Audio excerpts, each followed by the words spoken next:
Hello, everybody, and welcome back to the 5 O'Clock Sweats podcast. As always, I'm Ryan, joined by my handsome buddy. Oh, wait, it's just me today. So funny. We are going to, or I am going to, start experimenting with some solo episodes. I have some more time on my hands for the next few weeks to a couple months here, and I figured why not spend my time talking about some things that I really like to talk about, maybe more so than Derek and Chris. So I had the idea for these kind of sweat bead or sweat droplet episodes. Still undecided on what I'm going to call them exactly, but I'm kind of leaning towards sweat bead or bead of sweat episode. These will just be shorter formed episodes where I pick something I want to talk about, whether it's what's going on in the sports world, or a new show I watched, or a new movie that I just saw that I really want to talk about. So yeah, we're gonna experiment with this for a little bit, see how it goes. If it sucks, be vocal about it. Tell me in the comments. Tell me all the things I did wrong, how I could get better. But we're going to just let this one rip. Today, I want to talk about my beloved and still the best record in baseball, Philadelphia Phillies. It's been a really strange 2 weeks for the Phillies.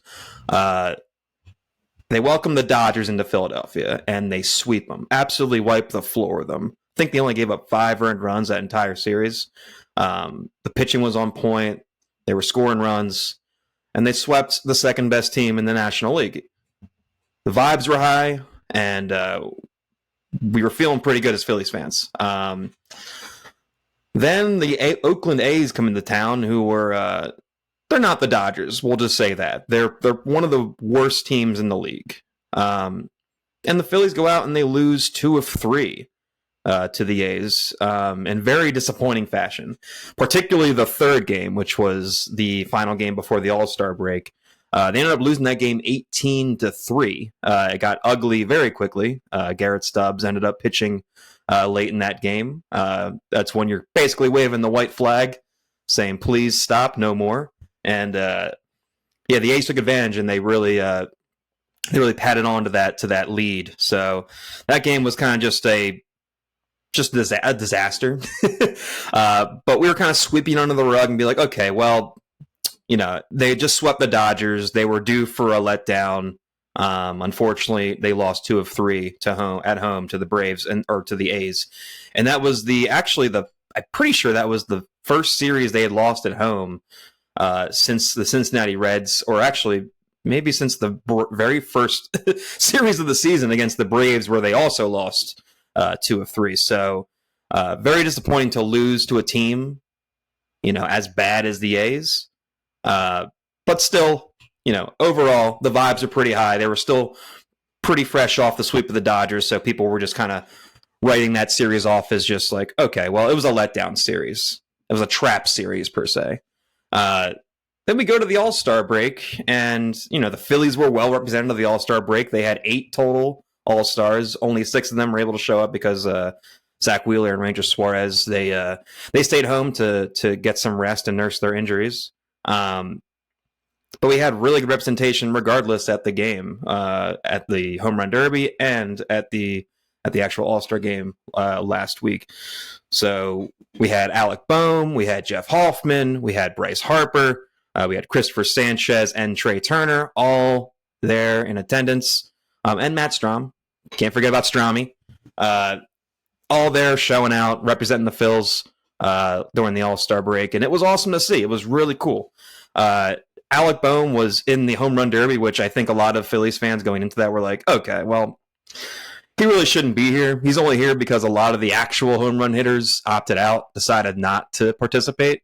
But, there was a part of me that was like, you know what? I wouldn't be surprised if Bohm makes this interesting and actually, makes noise in this competition. And he had won a home run derby, I believe, in college, or in the minors.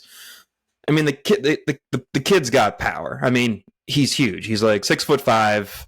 He's got the frame where he should be able to drive the ball out of the ballpark. And he really surprised me. He did awesome. First round, he hit 21 homers, and then kind of had a long break in between rounds. He was the first guy to go in the first round, and then the last guy to go in the second round. And he had a really awesome battle against Teoscar Hernandez, where he came up just short. He literally came within feet of advancing to the final round. Unfortunately, a ball that would have been a home run was just a couple of feet foul. And then he had a ball that he hit to the outfield that almost cleared the wall.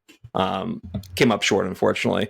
But still, just a really good showing by Bohm. I mean, he out-homered guys like Marcell Ozuna, Pete Alonso, the actual home run hitters, the guys that are known to drive the ball out of the ballpark. He out-homered all those guys, and it was pretty sweet to watch. Of course, they had the whole thing with Bryce Harper with the water jug that had the paper taped on it that said Wooder, Wooder, to represent Philly. He made sure that thing was on camera. That was pretty cool. I know everyone in the Philadelphia area got a nice laugh out of that. Bryce Harper is just the pandering king. He knows what buttons to press and what us Phillies fans love to see. So that was a really cool showing during the home run derby. All the guys were supporting Alec Bohm. You could really see like the camaraderie and the support between teammates. Like they kept panning to him whenever Bohm hit a home run, and their faces would just light up. They were just like jaws on the floor, just in awe of what they were watching, and it was so wholesome and fun to watch them support their guy. And yeah, that was just a really entertaining time. And that home run derby overall was just really entertaining. They had a really epic battle between Bobby Witt Jr. and Teoscar Hernandez in the finals. Teoscar ended up taking home the crown. But it was just a really good event overall. And then the next day we had the All-Star game itself.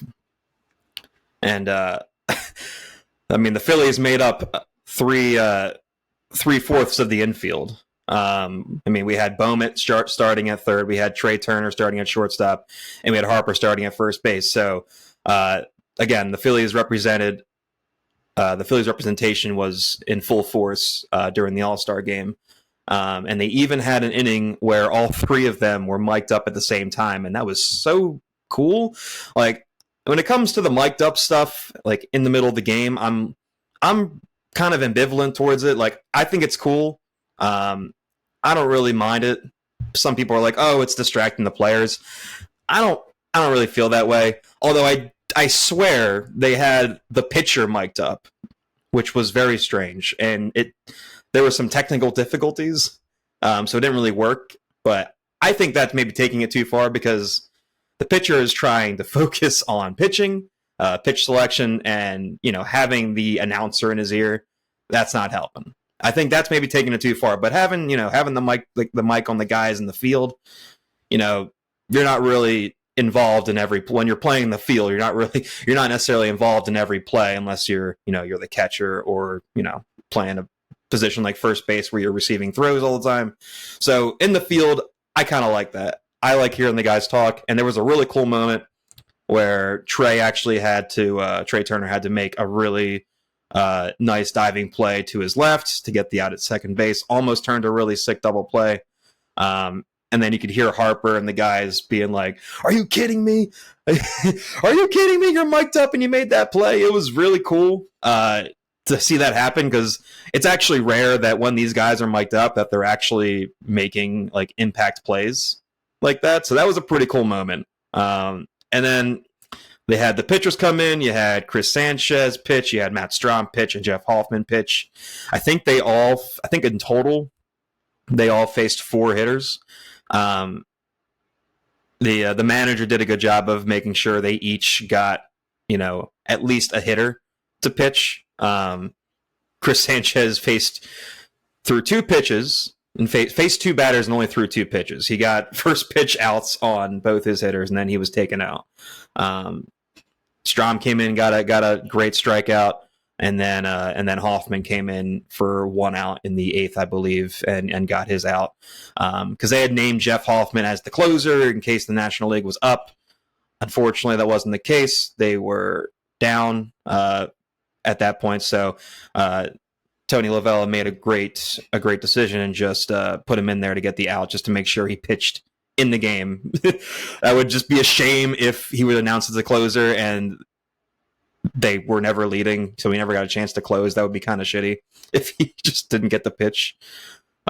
Major FOMO if that were the case. So the All-Star break was great if you're a Phillies fan, and all the Phillies starters, Bohm, Trey, and Bryce Harper, they all got hits, so they contributed. Harper just missed a home run, and man, that would have been sweet. He came up just short, kind of trying to go Oppo Papa with it, but just missed it by a few feet.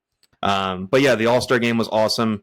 It was filled with Phillies, so there was plenty of Philadelphia representation all throughout those 2 days.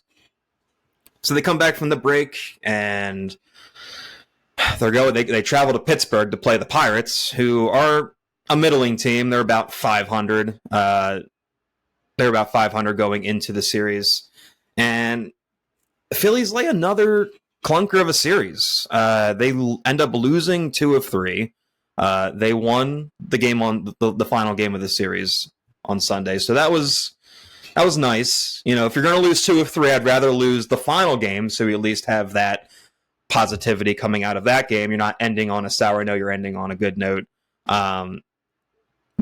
They should have won for the first game. They had a 3-run lead, a 7-4 lead, I believe, in the 6th inning, and then they carried a 1-run lead, a 7-6 lead going into the 9th. And I don't know why Rob Thompson did this, but he decided to pitch Jeff Hoffman, who has been lights out for the team this year, by far the best reliever they have, in the 8th inning against, I believe, what was the middle to bottom of the Pirates order. And then they had Jose Alvarado, who, overall his season's been okay, has been pretty solid, but recently, over the last few weeks, he just doesn't seem to have it. His stuff is kind of flat. He's not throwing as many strikes. Just seems like guys are getting on base whenever he's pitching. So he's always having to pitch out of trouble, or every inning just seems stressful for him recently. And this was no different. He started off the inning with a walk, which you don't ever want to see, or no, it was a base hit, sorry, and then a walk the following hitter. You don't want to walk guys as a reliever. That's going to kill you. And the Pirates get the bases loaded. They eventually score the tying run on a bouncer up the middle, and not sure why Edmundo Sosa tried to throw home. There was no way he was going to get the runner, but he tried to throw home, make a heroic play, ended up biting him. Instead of getting the short out at first base, tried to take a chance, didn't get an out. So there was only one out, I believe, with the bases loaded, and the Pirates had a single and ended up winning the game. So a very disappointing loss on Friday. Saturday, the second game of the series, they just didn't show up. The bats didn't show up, that is. They lost that game. If it weren't for a Bryce Harper solo home run in the 9th inning, they would have been shut out. But then the last game of the series was pretty much what you would come to expect from the Phillies most of the season. They scored 6 runs. They tacked on late, and the pitching was lights out. And Tyler Phillips was awesome, and the bullpen combined to shut the Pirates out the rest of the way, and they got away with a 6-0 win. Love to see that. So I feel better about the series because of that last game, but overall, still disappointed and frustrated they couldn't win that first game on Friday to at least take the series, because we know the Phillies' mantra is you got to win series. You don't have to sweep, but just win 2 of 3, 3 of 4, whatever you need to do to win the series. And unfortunately, they haven't been able to do that in these last 2 series, which is, it's the ebb and flows of a baseball season. The Phillies were on a crazy pace, and they were due to have some lulls, and it seems like we're currently in one. Hopefully they can right the ship, coming up this week, but definitely these last two series have not gone according to plans. Again, after that Dodgers sweep, Phillies fans, the Phillies team, probably the vibes have never been higher. Confidence through the roof. And then they have a couple of letdown series. So that's part of the game. It's going to happen over the course of a long baseball season. But as of right now, the Phillies are still 8.5 games up in the NL East, which is great. Thankfully, the Braves haven't really gotten on a roll here. They're kind of winning a game, losing a game, winning the game. So they're kind of exchanging games in the standings. But Phillies ended up really not I don't think they lost any ground at all this past series against the Pirates, which was great. So they're still up by 8.5 games, and they still have the best record in baseball by 3 games. I believe the Orioles have the second best record, but the Phillies currently sit at 63-36. It's damn good. It's still damn good. I'm waiting for them to reach that 30 games over 500 mark. I've been wanting it to happen so badly just because it looks nice. It's aesthetically pleasing, but also just to say you're 30 games over 500 in baseball, it's quite the accomplishment. So they've been fighting to get 30 games over 500, but they kind of just been stuck in like that 24 to 28 games over 500 over the last few weeks here. They haven't been able to get over that hump yet. But I feel like they will get there at some point, but hopefully they got to keep winning. They got to start winning series again to get to that point. Which brings me to the trade deadline. Trade deadline's coming up. We're about 8 days away, 7 days or however many by the time this episode drops. But July 30th is the trade deadline, and we've had whispers, rumors of players the Phillies would be interested in.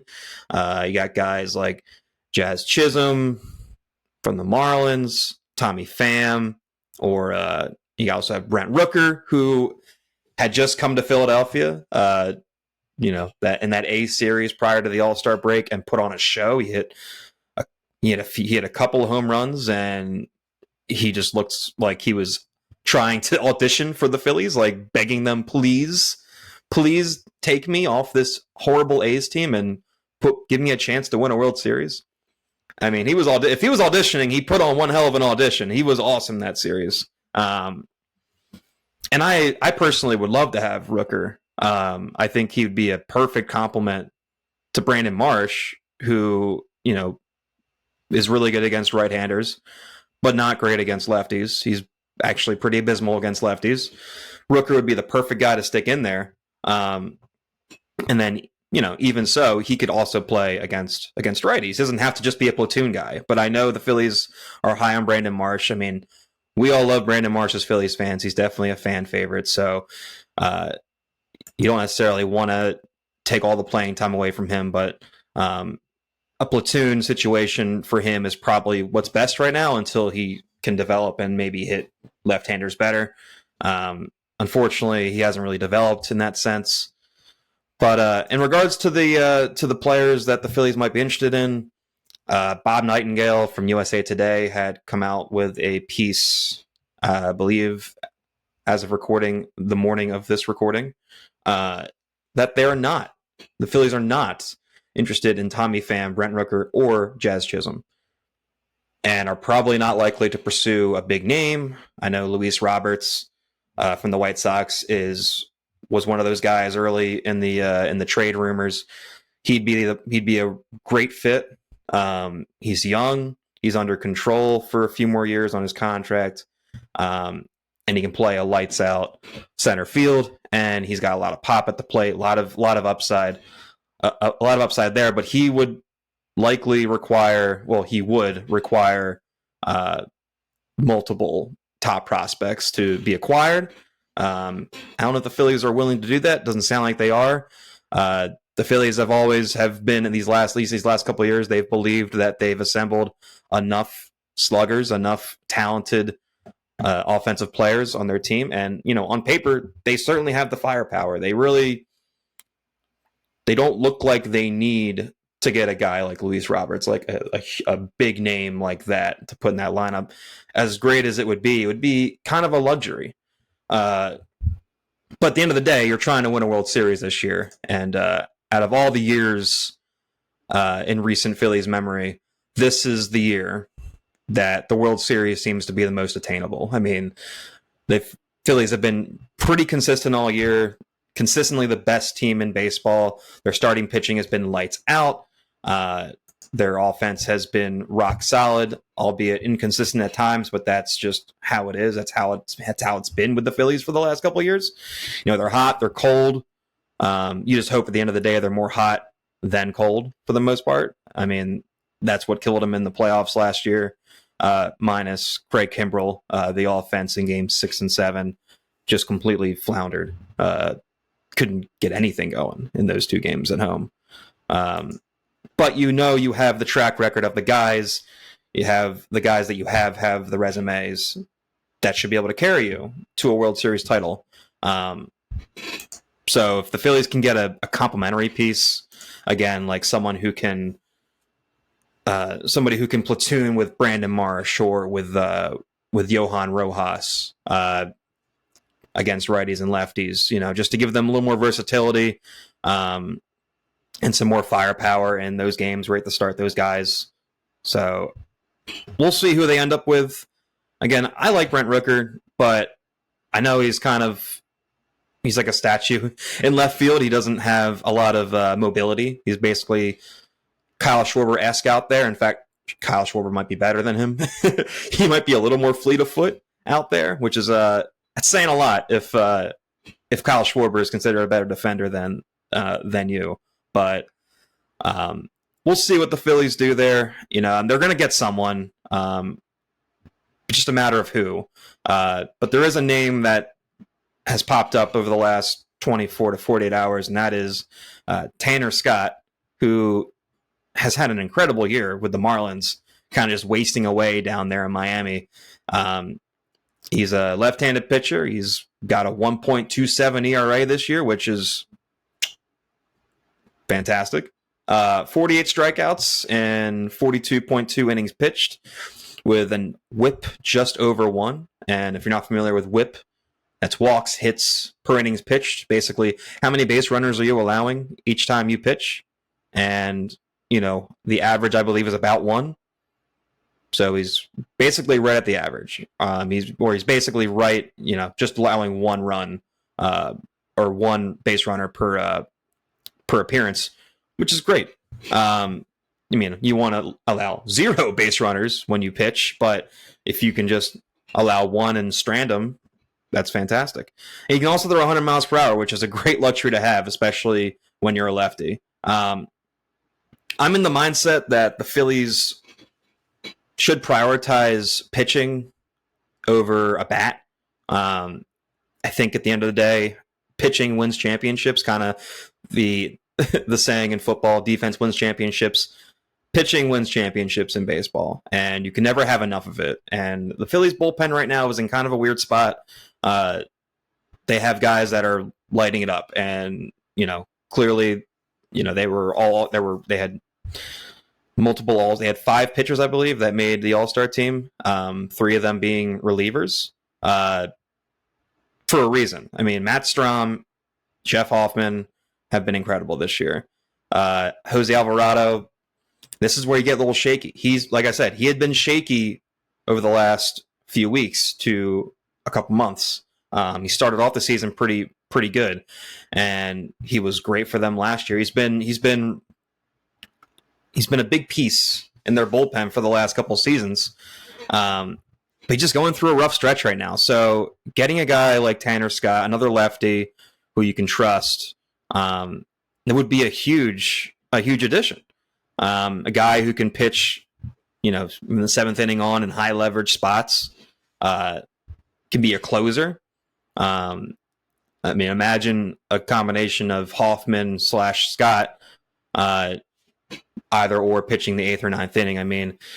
At that point, if you're up after 7, you're feeling pretty good about your chances, and that's quite the luxury to have when you can shorten the game like that. So, I think Tanner Scott would be an awesome addition. He probably won't cost you that much because he's not signed through this year, I believe. So the price tag for him would be lower than a guy like Mason Miller for the A's, who, I would love to have Mason Miller. I think the kid's a star. He's got a hell of a bright future ahead of him, and he's got a chance to become one of the great relievers of all time if he can stay healthy.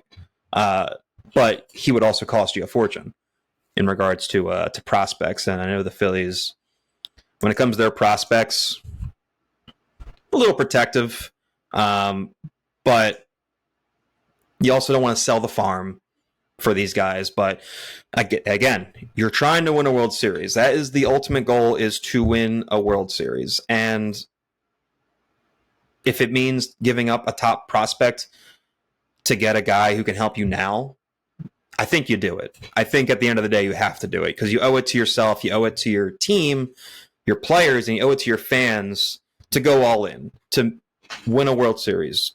Get that damn trophy back in Philadelphia for John Middleton, because we all keep hearing how badly he wants that trophy. Well, you gotta do what you gotta do to make that happen. So yeah, we'll see. The trade deadline's gonna be very interesting. I don't know. I would not be shocked if they get a pitcher and a hitter. But again, like I had said, I would much rather have, if it's between a top pitcher or a top bat, I'd rather have the top pitcher. I think that's going to help you more come playoff time, especially. Bullpens are so important in playoff baseball because managers are so quick to take out their starting pitchers if they get in any trouble whatsoever. So having a strong bullpen is incredibly helpful. It's possibly the most important part of a team come playoff time, besides obviously scoring enough runs. But yeah, get that pitcher. If Dombrowski can get a pitcher, you got to do it. You got to pull the trigger. And then just looking ahead to the rest of the season for the Phils, they have a really tough stretch coming up. I'm not going to lie. They have basically the gauntlet of their schedule coming up. And yeah, it's not going to be an easy stretch here. Especially leading into the All-Star break or leading into the trade deadline. So they begin a series with the Twins as of this recording. Tonight is when the series with the Twins begins. And the Twins have been rock solid for most of the season. And it's in Minnesota. So winning on the road is hard. So the Phillies will definitely have their hands full with the Twins this week. And then after that, they come back home and they face the Guardians, who have somehow had one of the best records in baseball for most of the year, despite the fact that their starting pitching is average to below average at best. I think they rank like 17th in the American League in baseball in ERA. So they just been they've been hitting the ball out of the ballpark. That is what their bread and butter is this year. Offensively, they hit a lot of home runs. So they've just been somehow winning and winning and winning. So that'll be a tough series as well. Luckily, it's in Philadelphia, so that'll make things a lot easier. And then after the Guardians, you have the Yankees coming into Philly, which, it's the Yankees. I know the Yankees have been struggling over the last month. They really have been struggling, but they still scare me. They have two of the top sluggers in the sport, Aaron Judge, Juan Soto, and they do still have Garrett Cole, who's back from injury. So, the Yankees are one of those teams that can just go on a run at any time. So we'll see how that series pans out. I know that'll be an exciting one. The stadium will be packed for that series, I'm sure, and hopefully I can get to one of those games because I would love to see those two teams face off. Then the Phils have the Mariners, who have been kind of a scrappy team all year. Their starting rotation is filthy, so they're going to have their hands full with that. And then you go to the Dodgers in Los Angeles. Phillies. I feel like the Phillies usually have a hard time winning in Los Angeles, so I'm not looking forward to that series. I feel like the Phillies always struggle on the West Coast. So, we'll see. I know the Dodgers will also want revenge for that sweep in Philly a couple weeks ago, so they'll definitely have that circled on their calendar. And then the Phillies go to Arizona after that. There's another rematch of the NLCS from last year. And again, the Diamondbacks have another team that's just been scrappy. They have some really good players, so and it's on the road, so it's going to be another tough series. And all these teams are over 500. As of right now, they're at 500 or better. So this is a real test for the Phils. We'll see how they do. At the end of the day, I still think the Phillies are better than most of these teams. But baseball's weird, and the best team doesn't always win every night. So, we're going to see how these go, and hopefully the Phillies can at least win a couple of these series to help pad that lead in the NL East.